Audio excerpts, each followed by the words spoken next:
السلام عليكم متابعين قناة ألوان الحياة. صدقوني وحشتوني كتير.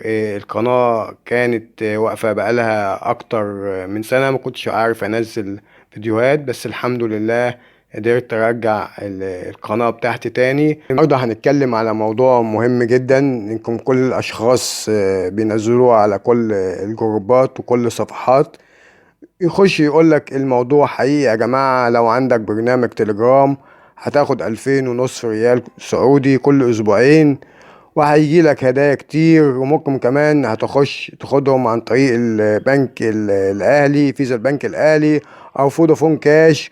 ولو وفي طرق تانية كتير مناسبة لكل الدول. وهو كل ساعتين تخش تاخد 2 ريال غير الهدايا.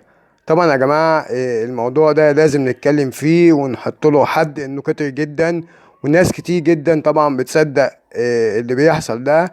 وده طبعا الموضوع هنعرفه بالتفصيل. خليكم معايا نبدأ الفيديو نعرف كل حاجة عن موضوع التليجرام ده.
وبكده نكون وصلنا لنهاية الفيديو. أتمنى يكون الفيديو عجبكم، وما تنسوش الاشتراك في القناة، ولو انت مشترك ما تنساش تفعل زر الجرس عشان يوصلك كل جديد. وأتمنى لكم الخير دايما في كل وقت وكل حين، والسلام عليكم ورحمة الله وبركاته.